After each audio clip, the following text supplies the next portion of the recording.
திரைப்படத்திற்கு பிறகு தனது கனவு திரைப்படமாக வேள்பாரி இருப்பதாக கூறிய இயக்குனர் சங்கர், வேள்பாரி நாவலை பள்ளி கல்லூரிகளில் பாடப்புத்தகமாக கொண்டு வர வேண்டும் என அரசுக்கு கோரிக்கை வைத்துள்ளார். பொன்னியின் செல்வன் மாதிரி வேள்பாரியின் புகழ் இன்னும் 50 ஆண்டுகள் தாண்டி நிலைச்சு நிற்கும். அறம்னா என்ன, அறுக்கிறது தானே அப்படின்னு கேட்குற காலகட்டம் இது.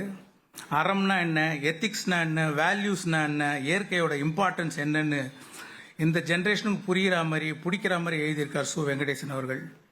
இதை ஒரு பாட புத்தகமாக பள்ளிகள்லையும் கல்லூரிகள்லையும் வைக்கணுங்கிறது தான் என்னுடைய எண்ணம்.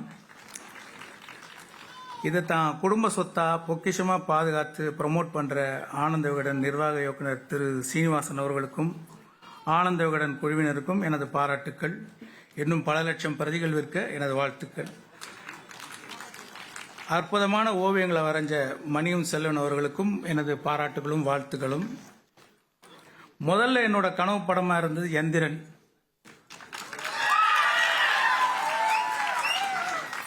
இப்போ என்னுடைய கனவு படம் Velpari.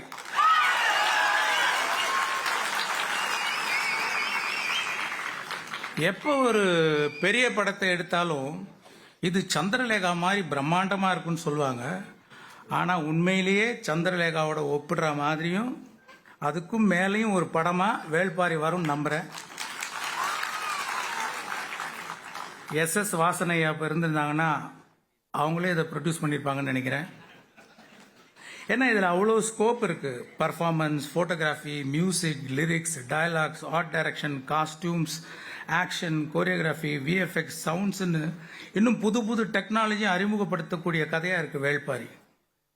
Game of Thrones, Avatar மாதிரி உலகம் போற்றக்கூடிய அறிவுபூர்வமான ஜனரஞ்சகமான காவியமா ஒரு பெருமை மிக்க இந்திய படைப்பா, தமிழ் படைப்பா வரக்கூடிய சாத்தியம் இதில் இருக்கு. Hope dream comes true. நன்றி. வெண்சாரை, ஒளி வீசும் வெண்சாரை பாம்புகள், சுண்டா பூனை, பறக்கும் பாம்புகள், ஒரே கடியில் குதிரையோட கழுத்தை துண்டாக்குற தோகை நாய்கள், மழை நீரை மட்டுமே சாப்பிட்ற குடிக்கிற சக்கரவாக பறவை, தண்ணீருக்குள்ளே எறிகிற பால் குரட்டி செடி, 2 நாட்கள் ஆனாலும் போதை குறையாத நறுமணம் வீசக்கூடிய சோமப்பூண்டு பானம், சிறகு நாவல், இரவில் ஒளிரும் ராவெரி மரம், இப்படி போயிட்டே இருக்கு. லைக்கு ஒரு ஊரையே துவம்சம் செய்கிற ஒரு மதம் கொண்ட யானை, அது யாராலையும் அடக்க முடியல. நிறைய வீரர்கள் அடக்க ட்ரை பண்ணுறாங்க, ஆனால் முடியல. அப்போ ஒரு குழந்தைய மார்பில் வச்சுட்டு இருக்கிற ஒரு பெண்மணி அசால்ட்டாக தூக்கி பின்னாடி போட்டுக்கிட்டு ஒரு மூலிகை செடியை காமிச்சு அப்படியே அந்த யானையை மண்டியிட வச்சு பயந்து திருப்பி காட்டுக்குள்ளே ஓட விட்ட ஒரு பரம்பு பெண்மணி. அப்புறம் தீக்களி பூசிக்கிட்டு நெருப்புக்குள்ளேருந்து வந்து எதிரிகளை வெட்டி சாய்ச்சிட்டு திருப்பி தீக்குள்ளேயே போயிடுற பரம்பு வீரர்கள். எதிரிகள் கூட்டத்தை அழிக்க வேற வழி தெரியாம மாடுகளோட கொம்புகளை கொளுத்தி விட்டு தாக்க வச்சு அதுங்க செத்து விழுந்ததும் குமுறி அழுது அந்த எரிஞ்ச மாட்டோட கொம்பை எடுத்து அப்படியே தான் நெஞ்சில குத்திட்டு சாவர கோவன் கதாபாத்திரம். பாரி உயிரை காப்பாத்துறதுக்காக தான் உயிரே தியாகம் செய்யற பாண்டிய இளவரசி பொற்சுவை. தான் உயிரோட இருந்தா பாரி மலையிலேருந்து கீழே இறங்கி போயிட மாட்டான்னு ஒரு வில்லை எடுத்து தான் காலில் இழுத்து தான் நடு வயிற்றுல பாய்ச்சி இறந்து போற தேக்கன். பரம்பு ஆசான் தேக்கன் செத்ததும் அவனை தூக்கிக்கிட்டு ஓடுற இந்த கூவல் குடி வீரன் வந்து விதவிதமான ஒலிகளை எழுப்பி அந்த காட்டில் இருக்கிற பூச்சி, பறவை, நாய், தவளை எல்லாத்துக்கும் தெரிவிக்கிறான்.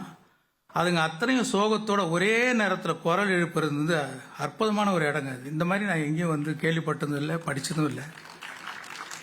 இது வரைக்கும் வராத ஒரு சோக பாடல் சிச்சுவேஷன் இது. எதிரிகளோட யானைப்படை வந்து தண்ணி குடிக்கிற குளத்துல வந்து சங்கு அட்டைகளை போட்டு அதுங்க யானை வாய் வழியாக போய் மூளையை அரிக்க வச்சு மதம் பிடிக்க வச்சு வீழ்த்துறது. ராத்திரியில் நெருப்பாக தகிக்கிற அந்த அனலி பூச்சிகளை கூட எதிரிகளை தாக்கிற ஒரு ஆயுதமாக பயன்படுத்துகிற பாரியோட புத்தி, யுக்தி, இப்படி ஏகப்பட்ட விஷயங்களை அருமையாக எழுதியிருக்காரு சு வெங்கடேசன் அவர்கள். இது வந்து ஒரு இன்ஃபர்மேஷன் யுகம். Information is wealth. அதனால தான் 20 வயசுலேருந்து 30 வயசு வாசகர்களையும் இந்த வேள்பாரி நாவல் அதிகமாக ஈர்த்திருக்கு. சு வெங்கடேசன் அவர்களை என்னன்னு சொல்லி பாராட்டுறது. பூமிக்கு அடியில் விலை உயர்ந்த மணிக்கற்களை சேமித்து இருக்கிற இடத்த பாழி நகர்னு சொல்கிற மாதிரி தனக்குள்ள விலை மதிப்பில்லாத அறிவையும் படைப்பு திறனையும் சேமித்து வச்சிருக்கிற பாழி நகர்னு இவரை சொல்லலாமா? கல்கிக்கு ஒரு பொன்னியின் செல்வன் மாதிரி ஆனந்த விகடனுக்கு ஒரு வேள்பாரி.